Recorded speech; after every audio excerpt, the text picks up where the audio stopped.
You may vote. Carries 6-0. The next one is a waiver of street improvements in connection with a preliminary plat for the property located at the intersection of, well, it's at 37, no, on North Brinkley Road. This subdivision will be doing street improvements or they're paying payment in lieu of improvements for West County Line Road and for Downham Road. Pinkley Road is a local street that goes to one structure, and they're asking for a waiver of street requirements for that street that goes for that one single house. Planning Commission recommends waiver of the street improvements. The title of the resolution reads, "A resolution approving a waiver of street improvements, drainage, curbs, gutter sidewalks, and street lights as set forth in ordinance number 3725 to North Pinkley Road in connection with preliminary plat 2405. Move the resolution pass, option 1. So clarification, the waiver part of that is just for in front of that single-family home or It's for the just whole that- street? It's the whole street that goes the backside of all those lots, and none of those lots will have access to that street. Second. Okay, we've got a motion and a second. Any other questions? Anyone? Okay, you may vote.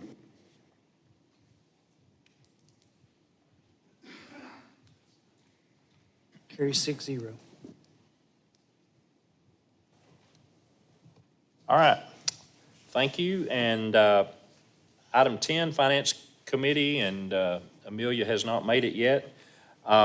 We had, this is an item that we had a presentation during committee. We had 3 council members able to be there at committee last week, and 2 of those are not here tonight. So would y'all like for Rex to take this? Rex, are you willing to take this? Yes. Okay, thank you. And we'll do that same presentation basically tonight. Yeah, just come on up and do your presentation. As you're coming, Jacob, let me put a little background to this. This is something that I brought up months ago as a possibility, and Public Works and along with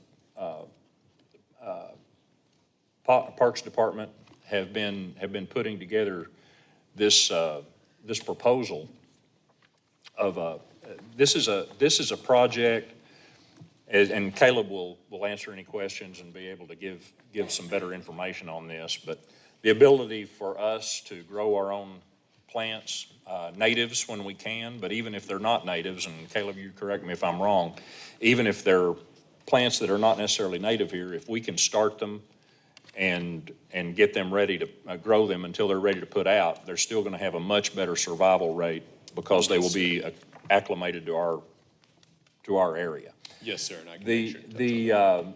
We believe there's going to be a long-term cost savings here. In fact, we have no doubt, but nailing that down is difficult because we don't know how fast we're going to grow it. You know, this is not going to be a project where if you approve this and we get our greenhouse and constructed and ready to start it by fall, it's not going to be just turning on a switch and we're up full bore. It's going to be something that we have to grow into a little bit. But the first step of that is getting the greenhouse. And the reason the greenhouse is before you tonight and not everything else is because it is on the buy board. We'll have to, everything else, and you'll get some updated estimates on the rest of the project tonight, but that we just got today. But everything else will have to be bid out.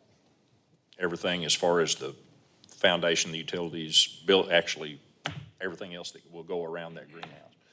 So we're asking for approval of the greenhouse so we can get that ordered and get that hopefully built and ready to start using by fall, which would be important for us to have some plantings ready next spring. With every time we build a street, and we build a lot of them, we're adding to what we're going to be maintaining. As far as now, a lot of times it's mostly just mowing.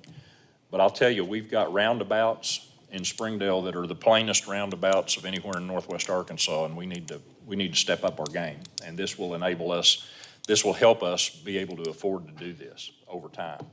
So Caleb's handing out an updated, Caleb, you actually got some harder numbers.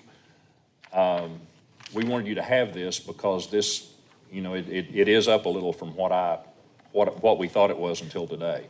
But it doesn't change my support for it, and I hope it'll just give you better numbers. We always want you to have the best numbers we can get you. So Caleb, why don't you go ahead and start, and then obviously they'll have some questions for you. Yeah, Thanks. absolutely. And sorry about getting those numbers to you last minute. Had some tight IT issues, weren't able to get those off the computer that they were on. But yeah, so my name is Caleb Lathram. I am the horticulturalist for Springdale Public Works. I have a degree in horticulture, which for those of you who don't know, means that it's the science of working on plants with your hands. So that's taking care of landscapes, which is what I do, and it's producing plants, which is what I'm here to talk about. So it's something that I have an education in. I also have great experience in it. But I think this project would be very beneficial to the city because it would help save money in production. We'd be able to get the plants that we need for cheaper. The city already buys plenty of plants. We don't get as many as we would absolutely ideally have, just because of, cost. But if we were able to get more plants for the same price, that would be wonderful. We'd be able to fill in our places, make them look better, and be able to do that at an affordable cost. Like the mayor said, these plants would be hardier for a number of reasons. One would be that they grew here, so they would be acclimated to our climate. A lot of the plants that you buy are produced far away, so they're just used to something else. Another thing is we'd be able to plant natives or plants that are harder to find, that are, more specific. A lot of those, you just can't find them anywhere to buy just because of economies of scale. Not everybody needs them. But when you need them, you really need them, and sometimes they're just really hard to find, either much more expensive, lower quality plants, or just impossible to find. I don't want to interrupt you, but at some point, talk about the ferns, because that's something and the cost difference. Absolutely. So one of those plants would be some ferns that we're wanting for a phytoremediation project, which means that we'd be cleaning up toxic soil using these plants. Now, the natural way to do that is by planting these plants, and we can cut off the leaves and send them off to be disposed of, which is much cheaper, much faster than many of the other options that we'd be able to use. But these ferns, Pteris vitata, they cost about $30 each whenever we buy them, and we need several thousand of them if we want to use them. We were only able to find and buy over the last 2 months less than 300 of them, because that's all of them that are for sale in the Western Hemisphere. Now, that's not because nobody wants them, it's because a lot of scientists are using them. So just they're bought up and there's not many people producing them. But I was able to produce them in the small greenhouse that we have now for about $5 each. So that's with the equipment that we have, which is not great, and that's 1/6 the cost, which would save, over the course of that project, it would save tens of thousands of dollars easily. So that would be one specific example of what would be helpful with that. Did you have anything to say, Mayor? Thank you. Excellent. I just want to be sure we hit on that. Yeah. Just as an example. And a few of the things about the greenhouse, obviously, there's a large upfront cost, but the large upfront cost is to save us man hours. So a lot of the equipment that goes in a greenhouse, it's a big upfront cost, but it cuts your workload substantially. So irrigation systems, cooling systems, things like that.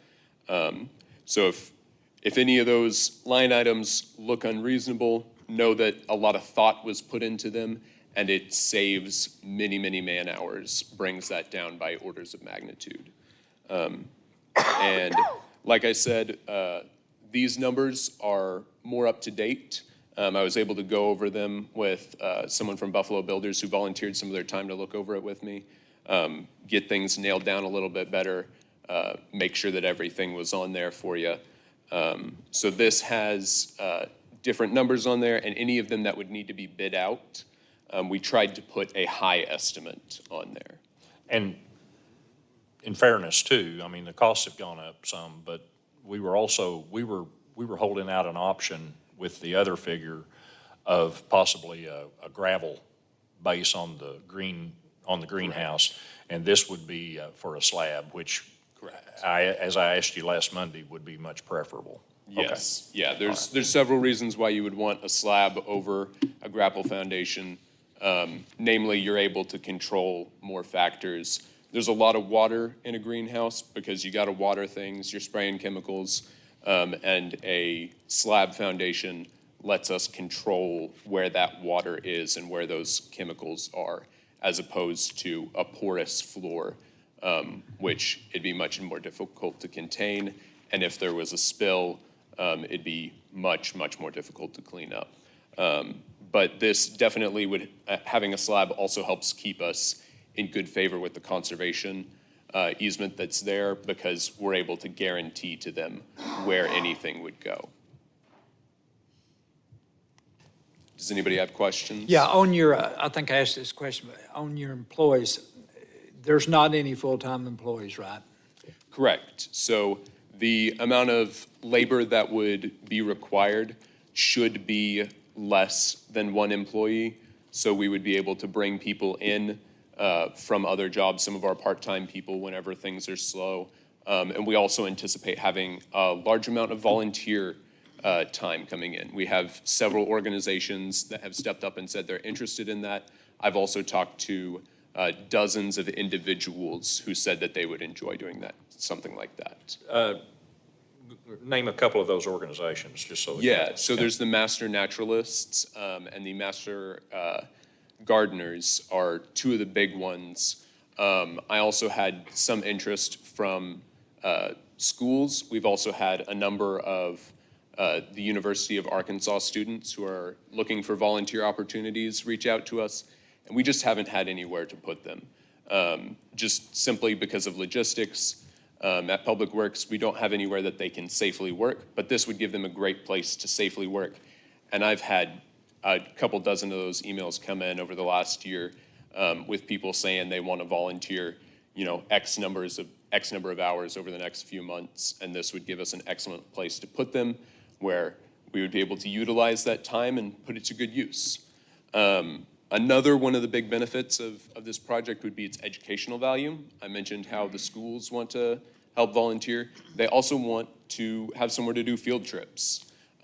This area, obviously, aside from the production, it would also give us a place to show off native plants. It gives us an opportunity to show off a historic building, the Rabbit's Foot Lodge itself, and several ecological opportunities to talk to them about ecology and different natural science topics. I know we have some contaminated areas that we own, right? And you Yes. say the fern will, explain to me how that works, if you can. Yeah, so the Talking specifically about the Bank of America property that was donated to Yeah, us. so the Bank of America property, it has arsenic contamination in its soil.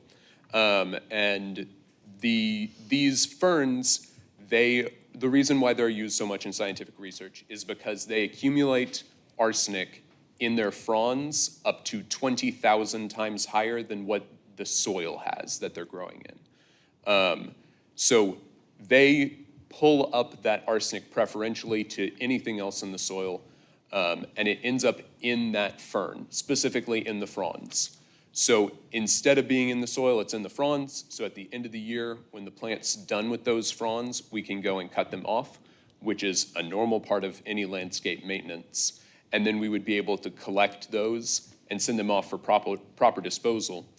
And instead of digging out massive amounts of soil, we just have to collect a handful of leaves.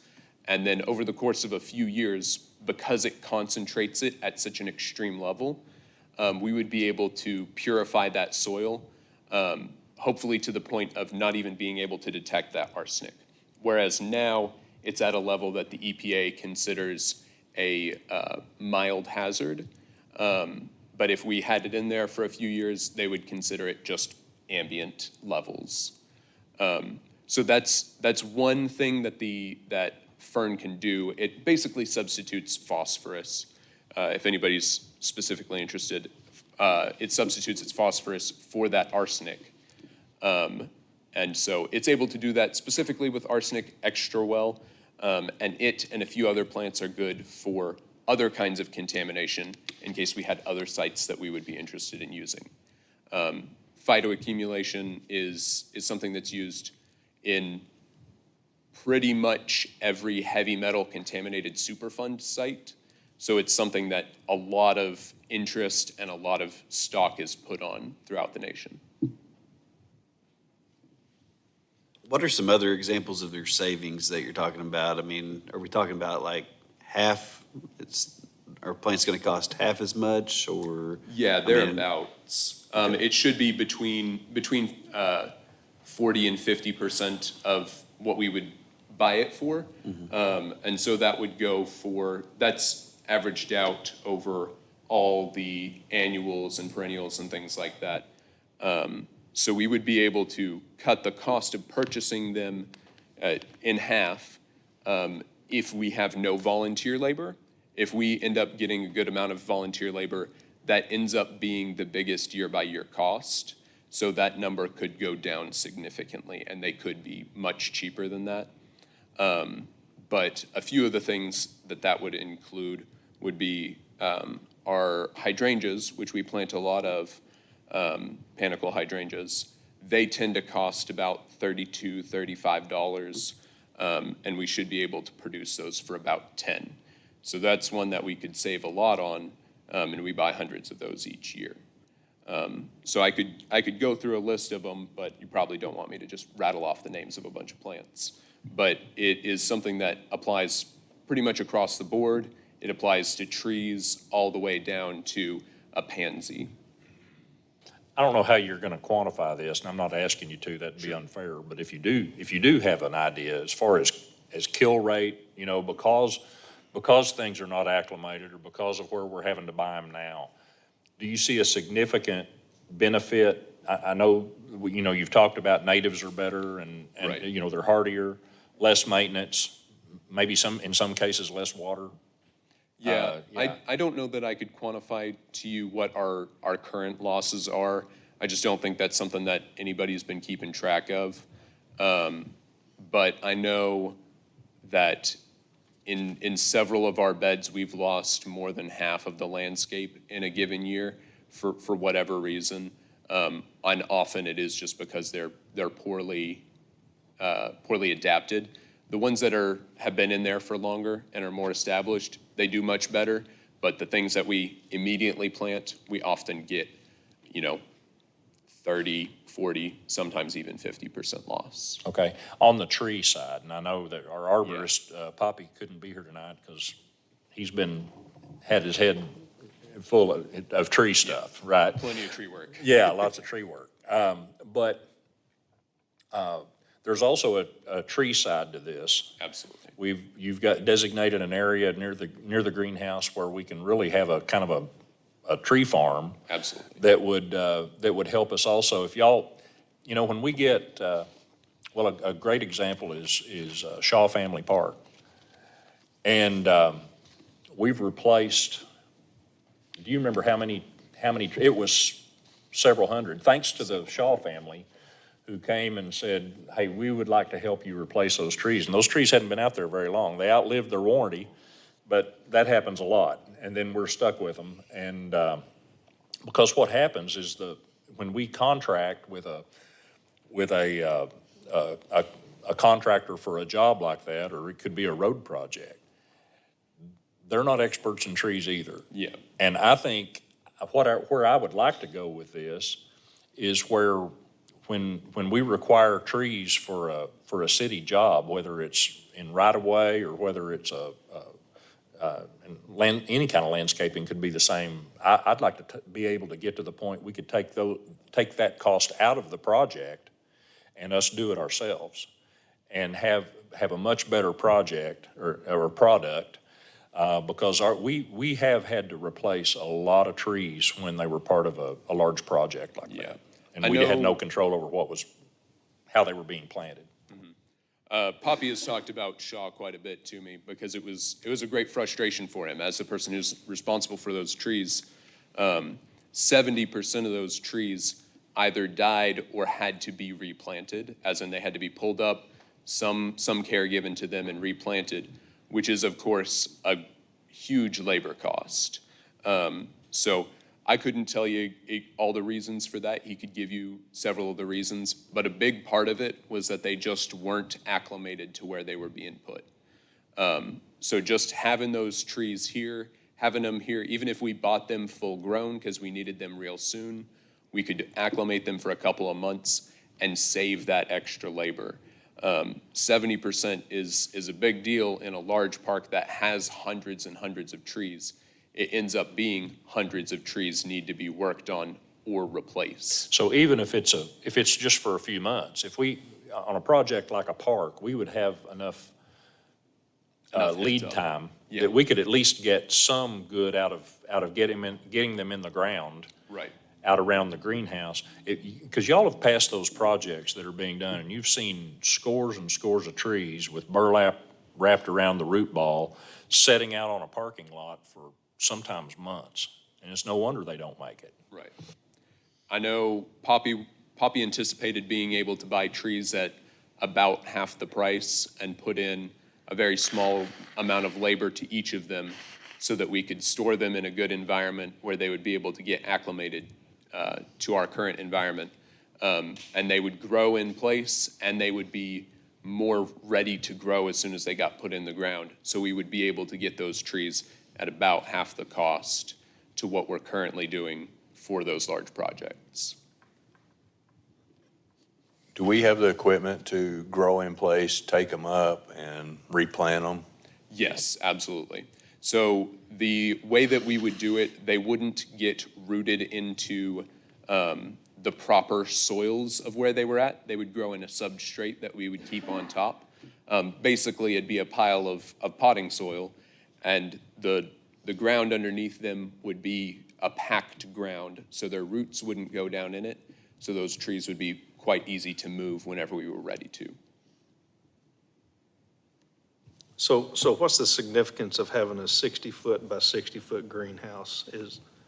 How did that come about, Yeah. that size? So I looked at about what the numbers would be for if the city was planting as much as they wanted. So if the city was growing and planting as many plants as we could use, that would take about this amount of space. And this greenhouse, it is divided into 2 bays, so we could close half of that during the harsh months. So it's not like we'd be heating and cooling that full 60 by 60 all year round. During the most extreme months, we'd only need to keep half of that heated and cooled. But the whole thing allows us during that peak of spring, right before we start planting everything, to have everything has a space, nothing has any chance of being outside in the frost. It's all filled up and ready to be planted out. And that would take about this amount of space to comfortably work around and with those. I'm going to throw something out there. Thanks, Colby, for the heads up here, because since we just got these numbers today, you'll see the greenhouse foundation is estimated at $72,000. Caleb, I know we're asking to order the greenhouse because it's on the buy board, and Right. but the foundation is going to have to be bid. Correct. At what time in constructing the greenhouse, I don't know how long it takes to get it once we order it, but at what time would we need to have a bid ready for council to approve for at least the foundation? So Trying to give them a heads up about how this money's going to need to come. Right. The greenhouse assembly would not be able to start until 2 to 3 months after we let Growspan know that we're ready for it, because they still need to engineer it and then manufacture specifically what was engineered. So if, there would be no need for to ask the council to, well, we don't have any bids for them to approve on the foundation. So we would be working on that probably first thing, though, as far as getting some bids on the foundation, so we could have it in place. Okay, that answers my question. And that $72,000, as far as I understand, is a quite high estimate. $20 a square foot is a very, very high amount for a foundation, but we wanted to lean up towards that high price rather than. Right, exactly, worst case. So the 495 you said here, if I'm understanding this right, it includes the head house? Correct. And the 374 is less the head house? Yes. Okay, I'm going to ask you a dumb question because I just don't know. What is a head house? A head house is great question. It's a staging and storage area. So it's an area where we would be able to keep things that need to stay dry, things that we wouldn't want to keep under the irrigation. It would also be an insulated area in case power went out or anything like that. I mean, we've had power outages recently. If that happened in the middle of winter and we didn't have anywhere to put those plants, then anything growing in that greenhouse could easily be lost. It's also an area where we would be able to keep chemicals. Chemicals are required by law to not be kept in the greenhouse, and they have to be somewhere that is locked and has a wash station. So those are a few things that we would need, or we would want as nearby as possible. We have other places we could keep them, but we would have to drive across town to be getting to those. So this allows us to have a storage area, an emergency space, and somewhere to keep tools. Is that picture that you've got in the packet, is that a pretty good representation of what you would be looking for?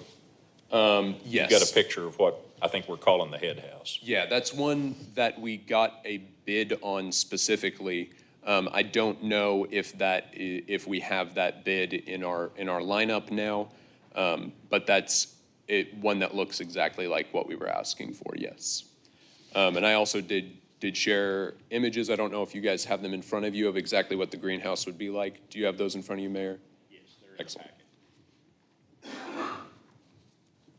I wasn't here last week, and you may have discussed it, may not have. But the original handout that I got, we were going to utilize Rabbit's Foot Lodge. Is that still the intent?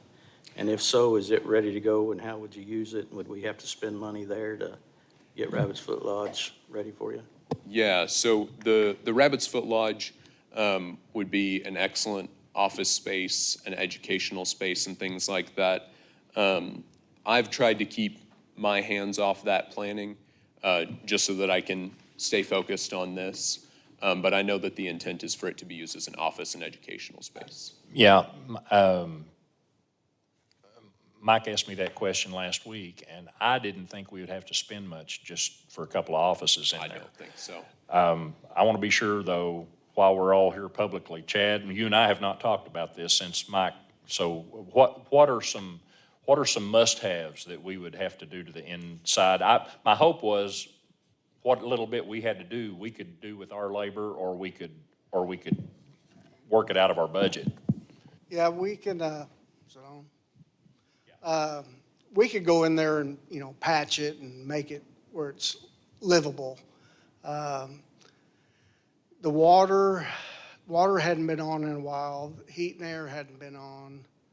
Of course, it's been off since the construction, but whatever that costs to make up, and then, we're gonna have lighting and electrical, the sockets and IT, we'll have to get some computers there. We are getting cameras here in the near future, so. So we'll have Wi-Fi? Yeah, I'll probably have to come back and ask for an amount. I can figure out what we need, and we can do a lot of this stuff, these guys can do it. Right. But lighting and just stuff like that, heat and air. Well, we don't know about heat and air, evidently. Right, Okay, so we need to check all that. right. Okay.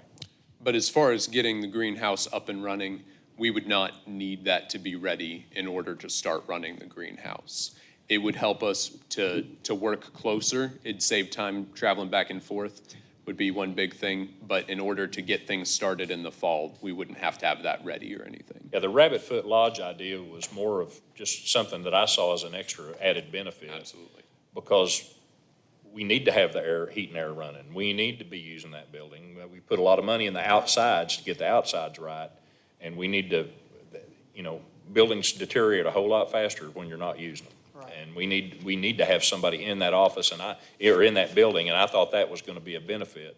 But we may have to, here, if the heat and air is bad, it was working when we quit. Right.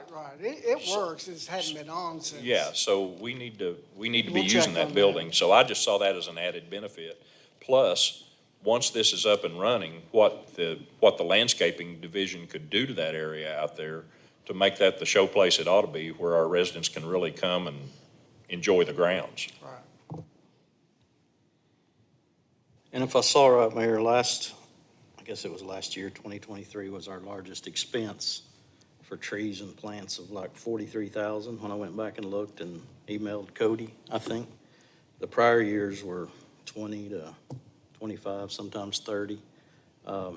My biggest problem with this, and I know it's got a lot of great value, but is no more, to me, I'm not one to make a lot of 43, but no more than we're spending the return. And with these added expenses going up, and then we talk about Rabbit's Foot, it just seems like this thing could swarm on us a little bit. Yeah, well, everything we spend on landscaping is money out the window. I mean, it's a service that we provide for our residents, and if we're gonna grow that, to be able to grow it, and just based on the plants that Caleb's talked about, yeah, we may spend more than 43 by the time we get going, but it's because we're buying a whole lot more plants than we are right now and landscaping a whole lot more areas. So it's really on how much do you want to step up the game, as far as I'm concerned. I understand your concern, and I'm not sure, Mike, something I just now thought about, if we get into the trees on, like Ben, when we bid a street project that includes trees, or a park project that includes trees, Chad, those wouldn't be part of that number, would they? So if we, and we're not gonna be able to do this year one, but if we get to the point, Mike, that we can take those costs out of projects we do, then that wouldn't have been part of that 43,000. This may be a dumb question. Could we do that now on trees? Could we not stipulate, now that we've been educated, to get trees local that are here, that are already in greenhouses? And again, the tree deal, we could be doing it because it doesn't sound like we have a great expense because there's nothing included here. So the trees, I think you would see us start doing that, start working toward that. I don't know if we could do it without growing them, getting them and growing them, but I think we would get into that, Mike. And I think we could probably work toward that, whether we have the greenhouse or not, if we've got a place for a farm. You tell me if something else we'd need to do something else. I think as far as trees for projects go, we'd be able to get that within 12 months of getting the greenhouse up and ready. As far as getting full-scale project landscape replacement, that would not be within the first year, but it would be within 3 years. So if we were to want to completely landscape a park, it'd be in 3 years from now, we would be able to do that from this facility. If we wanted to plant the trees in a park next fall, we would be able to get those in the spring and get those ready, and they'd be ready to go in the ground, acclimated to our climate. But we Yes. would be able to, it sounds like you're saying we'd still, and I don't know why we would, and we couldn't now, but we would be able to buy those trees cheaper? Yes, absolutely. We'd be able to buy them at a different size and a different quality, and then we would be able to up that size and that quality by growing them local, so that they wouldn't have to be processed in a farm where they have to keep them small and they have to keep them growing at a certain rate and they have to prune off roots and things like that. We wouldn't have to do those things because we would already have them so close to where they needed to go. That's something I've heard Poppy talk about, is the way when we buy plants like that from a farm, the roots have been pruned. Yes. Yeah. So when you get field-grown trees, which are the cheaper trees by, might be 2 or 3 times more if you buy them container grown. But the field trees, they get they're supposed to have 70% of their roots cut off just so that they can be moved. It's often a lot more than that. The ones that we've been seeing recently, for whatever reason, a lot of times there's different climate pressures that cause it, but they have more like 90% of their roots cut off. And that was part of the problem at Shaw.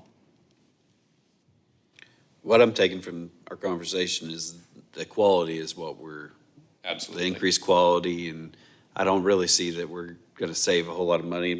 Just my math on the averages of saving half of what our current budget is would be 29 years to pay back the greenhouse. So really, we're looking at a quality play and a control play. That and the ability to grow to increase what we do, which does increase the savings. I mean, you're basing that on what we're landscaping today. Yeah. And as mentioned, I wasn't able to include any projects in those numbers that I gave because they're bundled into bigger budgets and things like that. It's just not something that I was able to get an accurate number on at all.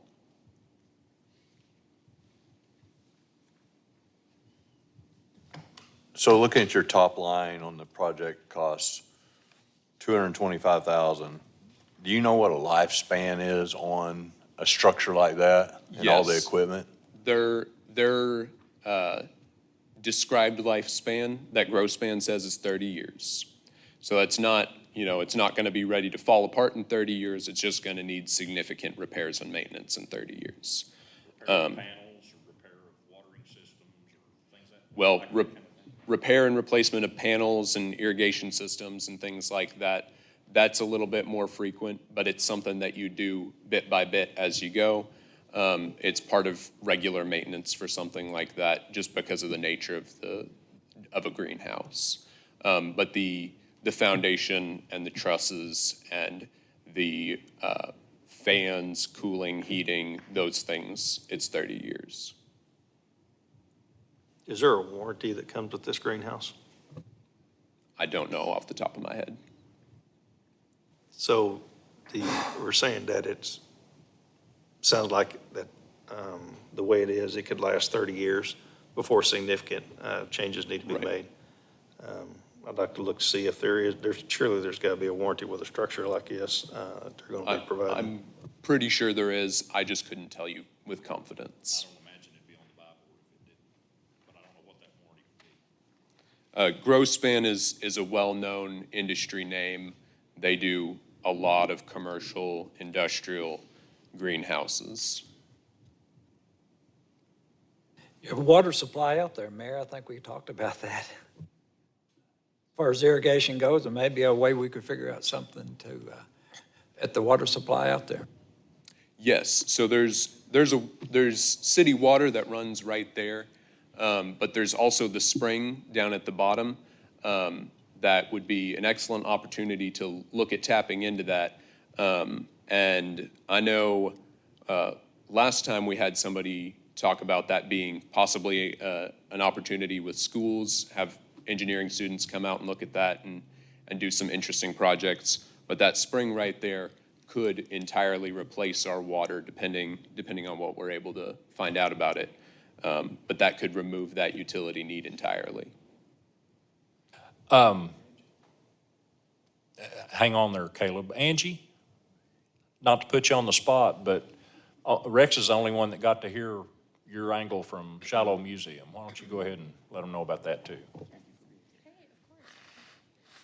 Yes, good evening. You might have to remind me, Rex, if there was something especially persuasive, but we grow a lot of plants in greenhouses, and we have to do them off-site. And until last year, we shared space with the Elizabeth Richardson Center, and that partnership ended. So this year, we had to use the Elkins High School greenhouse, which means our groundskeeper was going out to Elkins and back all the time. And for example, for our milkweed giveaway this year, he grew almost 5,000 plants that we gave away. So it's like 800 citizens we served with that project. And of course, we use master gardeners. They do a lot of our work, but because we don't have a greenhouse, we don't have a way to plan what happens on our grounds. And our grounds are like a park and an important part of the draw to people who visit us. So one of the things that Caleb and Poppy and I talked about too is sharing some of the workload. Means that Marty, our groundskeeper, could be spending some time there and helping out, and several departments could be working together to grow and take care of things. So we would love to have a greenhouse in town. And your employee's a master gardener, is that what you said? Our groundskeeper is, but he also has a group of 22, I think, master gardeners who come weekly. Mhm. A lot of them. And I will say our plant programs and our nature programs are really popular. And as Caleb was saying, we could easily have kids' school trips and programs and stuff. We do that all the time already. Do we, I mean, I know this is on the state buy board, so we don't have to do competitive bidding, but do you think that there's an advantage in doing some competitive bidding and seeing if this thing could come in quite a bit cheaper? Have we looked at any of that? I mean, You know, our practice is usually to buy off the buy board because they've already vetted, they've already gotten the bids, they've already, you know. And I'm gonna have to defer to Caleb on the Grossman, but he said that's a well-known name, so I don't know. Yeah, I also called at least 10 other companies and talked to them about it. A number of them, we were just, you know, our area doesn't get enough business for them to service this area. A number of others quoted something significantly higher, and most of the rest of them, or possibly all the rest of them, said that they weren't able to provide all the services that Grossman was. So a lot of those amenities that are inside of this building that are best if professionally installed, and from the numbers that Grossman gave me would be cheaper if we had them built into the building than if we bought them and installed them separately. So in order to get all of those services, and this is among the cheapest price, even despite including those amenities that I was able to find, I don't think we'd be able to find matching quality for a lower price. But it is something that we could do. But as mentioned, if we want to get production started this fall, we'd have to ask somebody to start engineering fairly soon.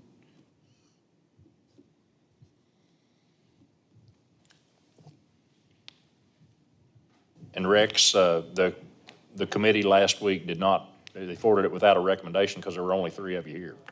Yeah.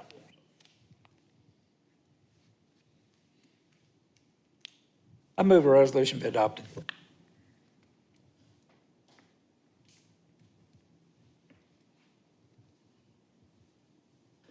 So I've heard the word quality. I'm thinking we're wanting longevity out of what we grow. We're wanting community involvement. Want to kind of be it's kind of unique. I don't know if there's any other city that has anything like this around. Not in Northwest Arkansas. We've worked with, you've been talking a lot with Compton Gardens, which is, they're not a part of the city of Bentonville. They're in Bentonville. And they do a lot of work up there, and they've been a great resource too as far as, and they will continue to be. And if y'all are familiar with Compton Gardens. But there's nothing wrong with, if you think you got a good plan, there's nothing wrong with stepping up and upping your game and being a leader in this. The only things that I would consider comparable within a fairly large distance would be Compton Gardens in Bentonville, and they've got a fairly small greenhouse, and they do a lot of good work out of it. And the IRWP, the Illinois River Water Partnership, they also have their own, and both of them do it because they find it to be the most cost-effective option, and because they're able to get plants grown that they're not able to buy anywhere. So both of them have been a great help in planning this, and they have offered to help if we do get something started, that they will come out and help teach us and help show us and provide seeds if we're unable to find them, and seed material, could be cuttings. But they've been a great help, and they plan to continue to be. Yeah, I'm glad you brought up RWP. I'd forgotten to mention them, but we do a lot of work with them as it is. Yes, we do.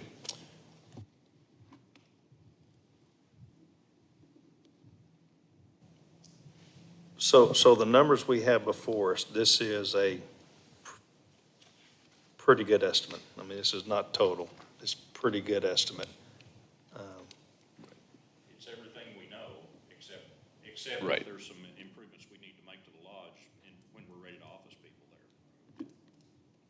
I don't think that's gonna be much if it's any. Right. That the greenhouse is a buy board number. The head house is among bids that we've gotten. The rest of the stuff, the driveway is also an estimate given to us. But the rest of it is things that we've estimated ourselves, with help and with consultation, but they are just guesses.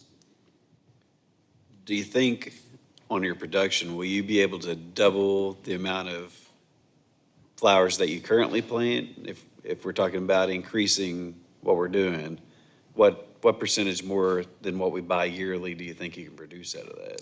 Yeah, so the numbers that I was asked to do would be double what Parks and Public Works uses. And I expect that we would certainly be able to do that within 3 years. But yes, that is what we've. So you think you can cut the price in half and double the production that we do right now? Correct. With space to do projects.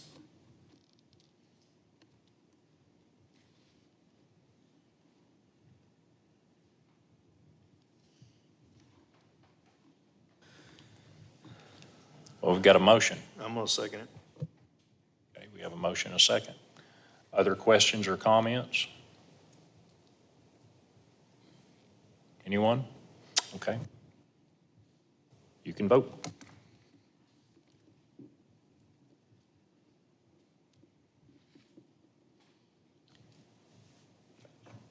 It fails 3-3.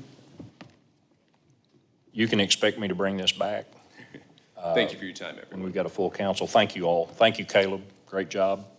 And, Yeah, thank you for spending all that time. yeah, hopefully you we did very can, well. hopefully we can figure out a way forward where it'll benefit us in the future and we can up our game. Absolutely. Thank you. All right, that's all I got. We are on we are on comments from department heads. Anyone? Council members? All right, city attorney? No, sir. All right, I gave mine at the first, so we're done. Any motion to adjourn? So moved. All right, thank you.